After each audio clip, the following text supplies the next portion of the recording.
What's good, homies? I hope you're doing well. Before I start, I just want to put a disclaimer out there that the topics today are very sensitive to many people. We're going to be talking about weight loss, food, and exercise. So, in no way am I trying to put an objective truth or measure on what is considered good or bad, what's healthy or unhealthy.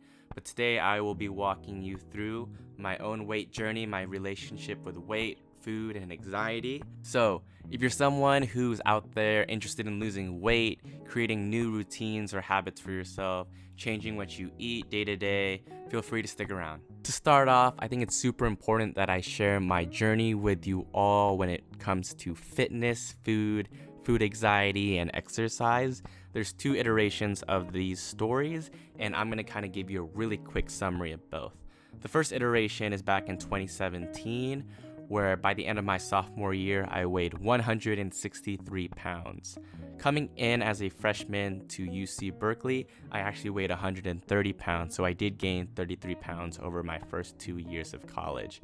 I found some motivation to lose the weight, and I actually dropped 20 pounds over the course of a couple months, leading my body to a 143 pounds around my junior year. However, I actually gained most of the weight back and then some. So this brings me to the second iteration of this fitness journey, which is in August of 2019.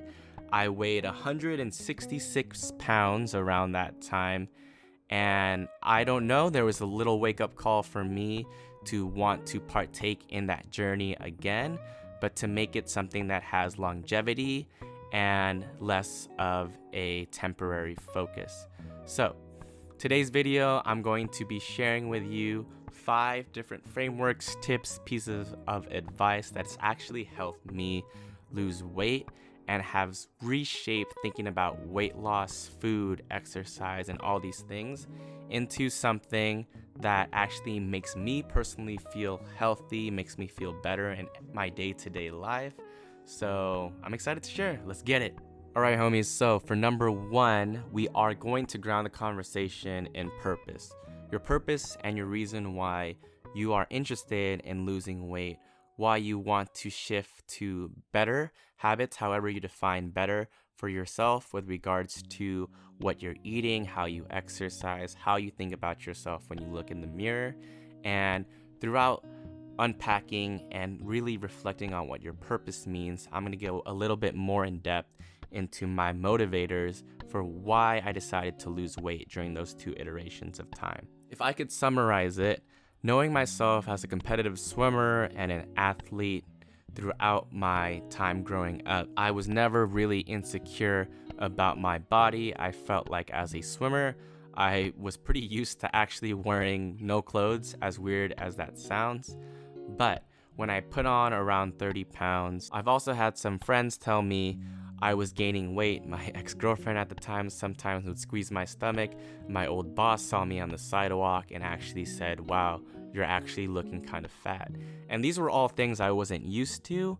And although I'm not here to objectively say that a specific body image is wrong or terrible or unhealthy, I do want to say a lot of those pieces were wake-up calls for me to actually wanting to take my body literally back to what I know I could get it at. In addition just to shifting the ways I was eating, I spent a lot of money and time and late nights on fast food, specifically Jack in the Box munchie meals, chicken tater melt, extra ranch, root beer. If I was feeling it, I would get a cookies and cream milkshake. I knew that I couldn't do this all the time, and there came a point where I had these meals maybe twice a week throughout college. So my purpose for wanting to lose weight had to do with a multitude of factors. One, I wanted to feel healthier, and I knew I would feel healthier if I did exercise with more of a routine, more of a consistency, and I actually felt like I was putting in the work when I did exercise. I also wanted to feel like I was eating healthier, so that meant personally cutting back a lot on sodas and milkshakes. But in addition to that, I wanted to become more cost efficient. So ordering these late night meals cost a lot of money, and eating out a lot also costs hella money too. So These are just a few factors as to why I was so driven to partake in this journey. And I think overall, eating better, for what I saw was better, in addition to participating in more exercise, helped shape my mindset when it came to work, interacting with people, coming home, being with myself. So there was this transfer of great energy when I started to take a dive in this process. Before I wrap up this purpose section, I know there are probably a couple other factors that I missed on my own end, but to redirect this back to you, I know one thing for sure is that my purpose in losing weight was not to please anyone. There might have been factors as to what people have thought of me that pushed me to lose weight, but overall, what has helped me ground my purpose is that I took ownership that this is my body, this is my decision, these are my choices. So as long as I stay locked in, as long as you stay locked in what you want, you need to step out of the mindset of trying to please others, because it's going to waste your time, it's going to lead to more disappointment, and it's going to get in the way of your grind. So find your purpose, solidify it in what you want and who you want to be in this current moment. All right, so going to point number 2, this kind of has to do with purpose, but it's shifting your mindset from thinking of your weight loss journey as a quote-unquote diet to a lifestyle. And I actually take this framework from one of my best friends from college. Her name is JU. So shout out to you, JU. What's good? What's ultimately helped me during this time is shifting my fitness journey into a lifestyle. What that means is being more forgiving and giving myself more grace when it comes to going on cheat days, eating a meal that I don't think is the most healthy, maybe not actually going to the gym really consistently. When you open yourself up to viewing fitness, viewing losing weight, viewing eating as something you just want to integrate into your lifestyle, you can't have all these calculated days, all these calculated weeks of how to do everything, because we're human. And I think when it comes to things like vacations, for example, you may not have access to a gym. You may not have access to quote unquote healthy foods. And the thing that's beautiful about adapting a lifestyle mindset is that you owe yourself time to actually enjoy eating hella food on a vacation, enjoy not having to stress about exercising, because you know that you don't have a deadline for all of this stuff. You know that when you come back, when you have access to getting groceries, to eating out less, to going to the gym, that you're gonna put in the work to get to the goals that you want. So instead of being in a rush to lose weight, you need to see it as something that you're just gonna integrate into your day-to-day. There can't be any rush, and no, this video is not about how you lose 20 pounds in 2 weeks. This video is about how I've integrated this lifestyle mindset into my own life. It's about the fact that I have a bag of potato chips hidden right underneath my pillows on my couch, because you can still eat what you want, you can do what you want, but as I'll talk about later in this video, it's just about routine, consistency, some discipline, and practice. All right, homies, so for number 3, we're stepping more into the tangible areas of what helped me lose weight. So the topic for number 3 is intermittent fasting. If you haven't heard about it before, here's a quick definition of what it is. Intermittent fasting is an eating pattern that cycles between periods of fasting and eating. It doesn't specify which foods you should eat, but rather when you should eat them. In this respect, it's not a diet in the conventional sense, but more accurately described as an eating pattern. So throughout both iterations of my fitness journey, first in 2017 and within this past year, I actually didn't realize I was already intermittent fasting. I didn't know what the term was, but it turns out the steps that I was taking intuitively were actually practices of intermittent fasting.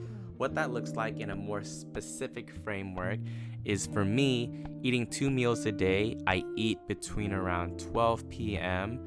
to 7 p.m. latest.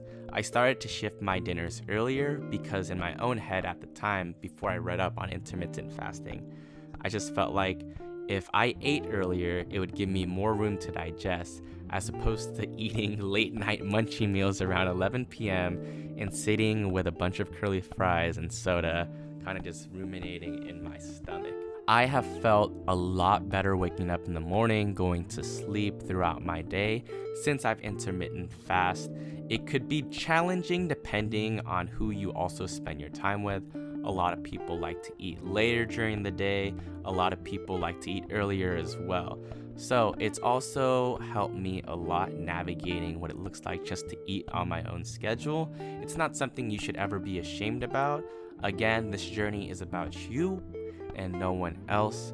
So intermittent fasting has definitely helped me a lot on this journey. All right, homies. So for number 4, this is my favorite piece of the weight loss journey. I share it with all my friends when I talk about what's helped me in gaining a stronger mindset in creating the routines I do with both what I eat and how much I exercise. So point number 4 has to do with caloric deficit and your food intake.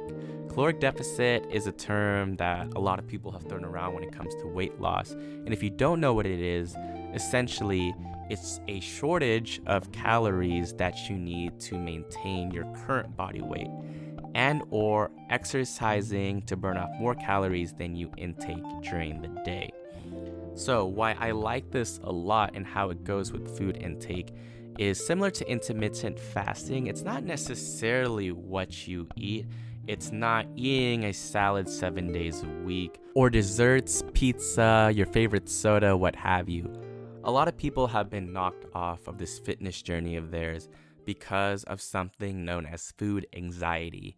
What that is, if you don't know, is essentially those moments when you have the opportunity to eat something, to drink something that you really love. Your friends invited you Friday night to go out to Korean barbecue, but you just spent the whole week working out, eating right, eating healthy. And going to Korean barbecue is just stressing you out. It's going to make you feel disappointed. It's going to make you feel like everything you work for is a waste. I want you to know that adapting this lifestyle means everything and more of getting away from food anxiety. It's just all about how much you intake, how regularly you do it. So this goes back to the framework of diet versus lifestyle. If you find yourself in a multitude of moments of food anxiety in your ongoing or new journey for fitness, I really encourage you to take a step back and to rethink why you're feeling this way and why you're putting this pressure on yourself. A lot of the times for me, I knew I would feel anxious when turning away foods I love because I felt like I was on a deadline, that I wanted to hit a specific weight goal by a specific time. When I surrendered to that and knew that subconsciously some of that push was to maybe just please people along the way, it gave me a lot of room to actually eat what I love when I wanted to and to put in the work when no one was watching. Because at the end of the day, this is your journey. Own up to what you love eating, continue to eat it. All that I know has helped me throughout this journey is eating more moderately, not giving up what I love to eat, but just not eating it maybe 4 to 7 days a week. The last point I'm going to share is an obvious one you've probably heard a million times, but it definitely holds a lot of objective truth, and that is sticking to routines and consistency. This again does not mean that when you sign up for this new life plan that every Saturday night you just have to give up eating junk food. It's an invitation for you to have more room to adapt and to pour more areas of discipline into various pockets of your life. Whether some weeks you want to focus more on food intake or other weeks you want to focus more on the gym or exercising. That's totally up to you. Allow yourself to be flexible. I'm going to give you specific pointers as to what has helped me in this current journey of mine starting in August 2019 to this current moment. I didn't mention this at the beginning of the video, but since then I've lost 22 pounds. I weighed 166 pounds in August and now currently weigh 144 pounds. After I wake up every morning, I immediately weigh myself. And this has helped me a lot because it has created a consistency as to when I weigh myself every day. Some people weigh themselves at night. I don't really have an objective truth as to what works best, but I think it's something that motivates me in the morning, whether I lost weight or I gained weight or I'm around the same. I get to start my day off knowing where I was in relation to the day prior. In terms of going on with my day, as I mentioned before, I eat around noon and my last meal is around probably 5 to 6 p.m. In terms of what I do eat, I gotta be honest with you, it is a mixture of what I consider junk food still and maybe cutting back a little bit more on carbs. So I don't eat too much rice, and I know that could be a struggle if you're living with an Asian family, but I love my family's cooking, so it is a huge temptation. However, I know I can eat a meal strictly just with meat and vegetables, so for me, that's worked out a lot. But I gotta let you know, I do eat out. I've had McDonald's a couple times throughout the past quarantine weeks. I've had fire wings every week. I love this food, and I'm not gonna stop loving it, but it's great because I've let go of the food anxiety, knowing that for other days during the week, I do incorporate vegetables, a lot of water intake. I have a 32-ounce hydro flask, and I think I go through around 3 full refills of that every day. So please make sure you drink water. It's just overall healthy for you. If you can ditch soda as much as you can, I think that has helped me a lot throughout this weight journey. And I've kind of given up boba for the past 2 to 3 years. I do have it occasionally, but I've totally lost my craving for it. So that has definitely helped me as well. As for the last part that I haven't really emphasized a lot in this video, because again, I do believe a lot of the weight loss has come specifically just with balancing out what I'm eating and when I'm choosing to eat it, is exercise. A lot of people want to pump super hard at the gym or do crazy workouts, maybe spend 2 hours at the gym. You want to work smarter, not harder. So I am incorporating a couple of the workouts I have done at the gym because while losing weight, I just wanted to build a little bit of muscle. However, if you do plan on working out or going to the gym when quarantine is over, I encourage you to go in with a plan. Don't feel like, oh, I'm just gonna do whatever machine or whatever weights are available.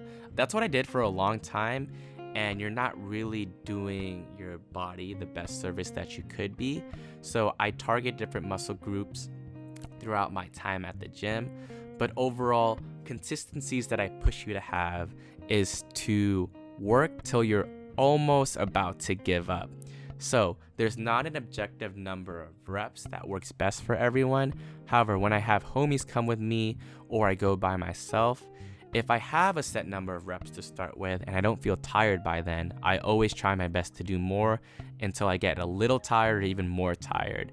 That's gonna just make sure that you are literally feeling like you're getting a workout in and that it pays off.